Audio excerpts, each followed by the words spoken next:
Por que a Igreja Católica tem uma doutrina social? Qual a importância dessa doutrina social para a nossa vida e em que ela se opõe com a visão moderna secular? Vamos começar por esse segundo ponto.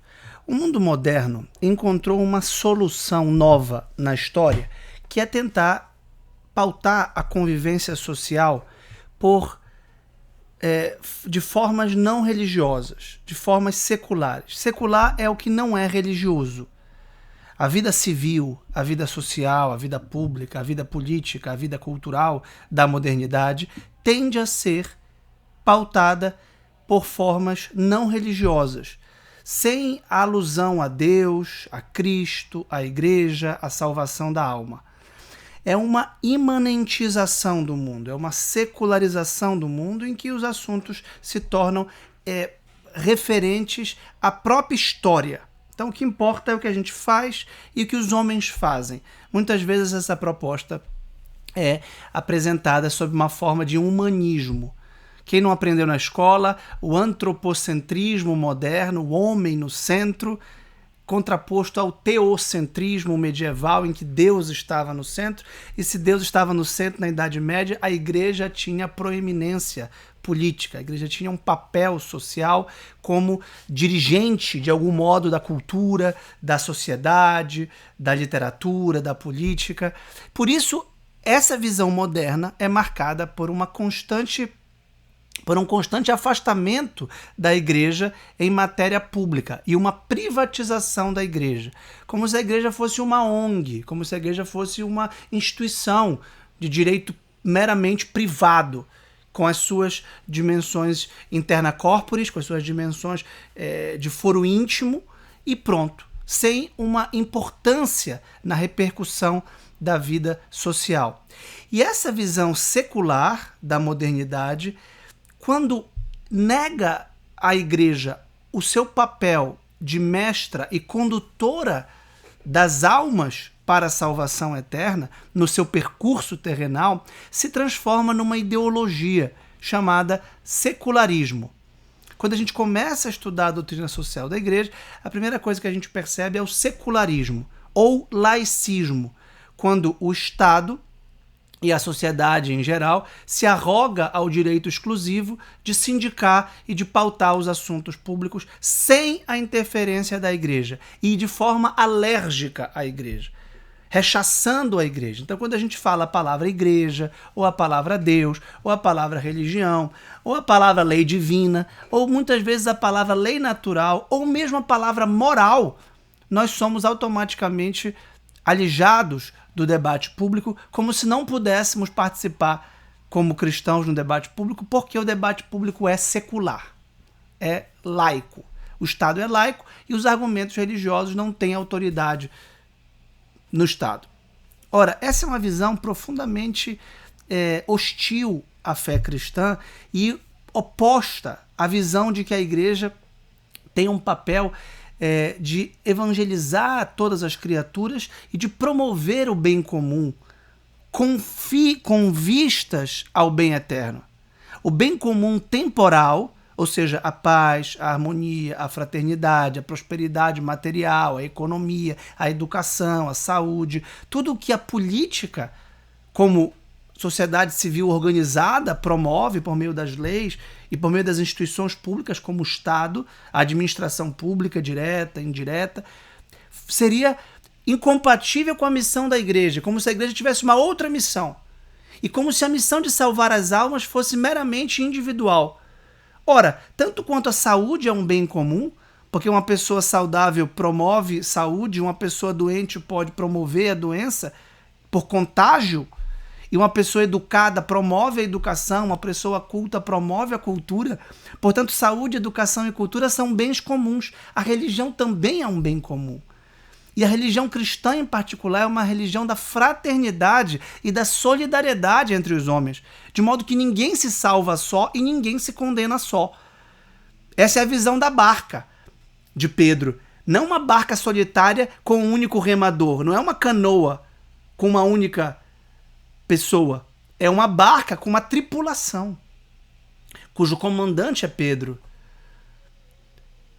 cujo comandante tem a nau emproada e direcionada a Cristo, no céu, a Jerusalém celeste. Mas o percurso até lá é um percurso social. Exatamente porque é um percurso moral, de irmãos que se dão as mãos, reunidos sob o manto da mãe, a igreja, que é a nossa mestra e mãe, Mater et Magister, como dizia o Papa São João XXIII, numa encíclica importante da doutrina social da igreja. Essa visão secularista é uma visão também individualista, porque considera que cada indivíduo é totalmente autônomo em relação ao corpo social e ao que é mais importante para nós, ao corpo eclesial. Ora, ninguém se salva sozinho, ninguém se condena sozinho, porque todo mundo ou é apóstolo ou é um emissário, de algum modo, do inimigo. E convence os outros e os arrasta, nem que seja pelo exemplo, ao mau caminho. Por isso que a companhia é tão importante para o bom caminho. Por isso que a gente pode dizer, diz-me com quem andas e te direi quem és. Porque a tua companhia conforma o teu caráter, as instituições que moldam as tuas virtudes. E esse secularismo e individualismo promove um relativismo, em que cada um se sente a autoridade máxima em matéria moral e religiosa da sua própria vida. E por isso caberia ao Estado apenas promover a tolerância entre as diversas visões de mundo. Ora, uma coisa é o respeito pela dignidade da pessoa humana e a liberdade de consciência em matéria religiosa, no sentido da ausência de coação, de que ninguém pode me obrigar a acreditar na verdade de Cristo da igreja, por exemplo. Outra coisa é a impossibilidade de denunciar o erro, inclusive publicamente, e dizer, como eu estou dizendo agora, que o indiferentismo, o relativismo, o laicismo e o secularismo são errados. Esse relativismo gera, na verdade, um indiferentismo religioso, quando se considera que a religião não tem uma verdade objetiva, absoluta, universal. E quando a gente neutraliza a força da verdade da religião, ela passa a ser um apetrecho, ela passa a ser um mero ornamento, ela passa a ser algo menos importante, como se fosse um esporte. Ora, você pode gostar ou não de um esporte. Você pode ou não gostar de futebol, você pode ou não gostar de basquete, de tênis, ou de esportes em geral. E você pode dizer, eu não gosto de nenhum esporte, e não acontece nada com você. Não é necessário gostar de esporte. É até diferente da atividade física ligada à saúde, porque a saúde é um bem fundamental. O jogo, em geral, é um bem fundamental. Algum tipo de entretenimento, de competição, de cooperação com base em regras é um bem fundamental. Mas não o esporte em particular. Diferente da religião, que é um bem que todo mundo precisa para ser feliz, aqui e no céu. Portanto, a igreja, defendendo um valor objetivo da verdade de Cristo, tem o direito e o dever de anunciá-lo como Salvador do gênero humano, a toda criatura. Portanto, tem não só o direito à liberdade religiosa, que lhe cabe como instituição social e pública, mas também que cabe a cada cidadão numa sociedade livre, mas também o dever de algum modo, liderar a sociedade. E daí vem a doutrina social da igreja. A doutrina social da igreja é uma carta de princípios, é um conjunto de direcionamentos morais, pautada numa ciência, que é a ciência da teologia moral, na sua dimensão pública, porque a igreja se refere ao homem. O destinatário da mensagem do evangelho é cada criatura humana. Eu, Vitor, a minha esposa Laís, a minha filha Maria, a minha filha Isabel, meu filho Inácio. Ou seja, ide a todo mundo e pregai o evangelho a toda criatura. No entanto, a criatura humana é social. E, portanto, a gente prega a família, a gente prega a escola, a gente prega a sociedade, a gente prega a economia, ao empresário, aos estados nacionais, nas relações internacionais. Portanto, a doutrina social da igreja apresenta os princípios morais que o cristão precisa ter em mente na sua vida pública. Por exemplo, eu sou professor. Qual é a atuação de um professor de uma universidade? Como ele deve lidar com o trabalho? O que é o trabalho? como meio de realização da vocação e contribuição justa para o bem comum de uma sociedade política. E como eu devo lidar como pai de família? Quais são as minhas responsabilidades como marido e como pai na procriação de novas vidas humanas e na educação moral e religiosa dos meus filhos, que é a minha responsabilidade prioritária? Eu posso até delegar a educação intelectual dos meus filhos para uma escola, por exemplo, já que, pelo princípio da subsidiariedade, eles vão me ajudar a realizar uma educação intelectual para a qual eu não tenho a capacidade como a deles. Eu não sou matemático, físico, químico, biólogo, historiador, geógrafo, a ponto de poder ensinar aos meus filhos essas disciplinas. E por isso eu delego a educação intelectual no campo da química, física, biologia, matemática, geografia, história para a escola. E livremente pago a escola, ou permito que o Estado, ou aceito o serviço público da educação pública dada pelo Estado. Então, o Estado e a escola privada desempenham um papel subsidiário, um papel auxiliar, uma ajuda, porque eu não posso ensinar tudo isso. Assim como um médico me ajuda a promover a saúde, já que eu não sou médico, já que eu não tenho material cirúrgico em casa. Agora, a educação moral e religiosa, quem tem que dar sou eu, em primeiríssimo lugar. Mais uma vez, a catequese pode desempenhar um papel subsidiário. Mas quantos pais ao longo da história não catequizaram seus filhos em casa? A minha filha mesma, Maria, a mais velha, recebeu a formação da catequese em casa. E o padre apenas confirmou que ela estava, a autoridade do sacerdote, o pároco, confirmou que ela estava pronta para receber a primeira comunhão, porque tinha consciência dos sacramentos, dos mandamentos, dos artigos do credo apostólico, da vida espiritual, porque tinha consciência dos pecados para se confessar. Então vejam, eu estou dando alguns exemplos bem práticos do que é a doutrina social relativamente ao professor, relativamente ao marido, relativamente ao pai. E a vida social, eu tenho responsabilidade com os meus alunos, eu tenho responsabilidade com a minha família, com os meus filhos, com a minha igreja.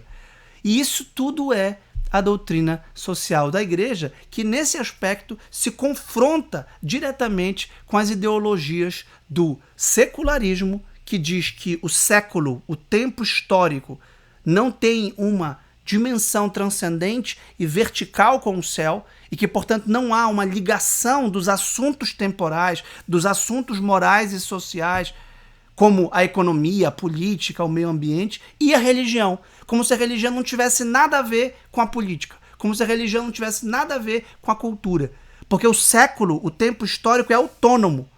A nossa imagem fundamental de cristão é a cruz.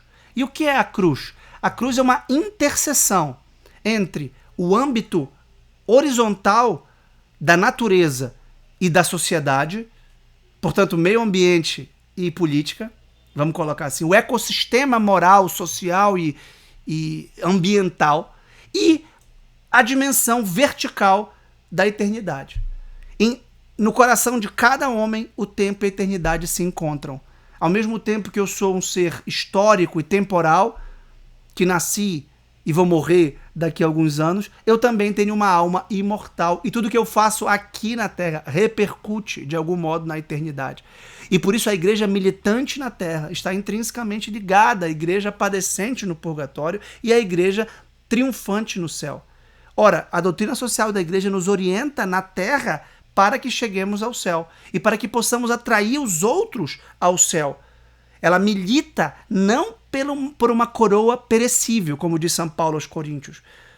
O objetivo da igreja não é prosperidade material ou econômica. No entanto, a prosperidade material e econômica, por exemplo, a partir de um trabalho humano, gera bem comum, justiça. E isso permite paz e harmonia para que as pessoas possam buscar a vida eterna no céu. As condições ideais do ponto de vista social para que as pessoas sejam eternamente felizes e possam promover e praticar as virtudes. Portanto, critica a doutrina social da igreja o secularismo. Critica também o individualismo, a ideia de que cada um é totalmente independente dos outros e não haveria uma doutrina social do ponto de vista moral para regular as nossas relações. Critica o relativismo, que está diretamente ligado a esse individualismo, em que não há verdade em matéria religiosa. E, por fim, critica o indiferentismo religioso, que abstém o Estado totalmente de se posicionar em matéria de verdade moral e religiosa. A igreja, corajosamente, na figura dos seus pastores, do Santo Padre, o Papa, dos bispos, dos padres, dos diáconos, do clero, mas também na figura dos fiéis leigos, se sente responsável por viver e proclamar a verdade de Cristo em todos os âmbitos, inclusive naqueles que são decorrentes dos princípios morais e espirituais fundamentais no campo social. No próximo vídeo, eu vou falar ainda mais qual é o modelo católico de sociedade e de magistério social, para que vocês entendam e me acompanhem melhor nessa jornada preparatória para a nossa pós-graduação em Doutrina Social da Igreja, Fé, Verdade e Política. Se você assistiu esse vídeo até aqui, eu peço que você curta, compartilhe, comente e principalmente conheça a nossa pós-graduação em Doutrina Social da Igreja, clicando no link aqui abaixo. Eu estou coordenando, com a ajuda dos meus grandes amigos Ayrton e Mário, uma pós-graduação com um corpo seleto de professores, a começar pelo grande padre Paulo Ricardo de Azevedo, mas também o professor Rafael Tonon, professor Rafael Brodbeck, a professora Laís Salles, minha esposa, a professora Chiara Souza, professor Marcos Boeira, uma série de professores para ensinarmos sistematicamente o rico arcabouço de doutrina social da igreja que nós temos. Estes vídeos são apenas introdutórios e preparatórios para que nós possamos aprofundar todos esses temas de conscientização do papel da igreja na modernidade. Clique aqui embaixo, conheça essa proposta e se prepare para no dia 20 de agosto começarmos a nossa pós-graduação em Doutrina Social da Igreja. Muito obrigado e até lá!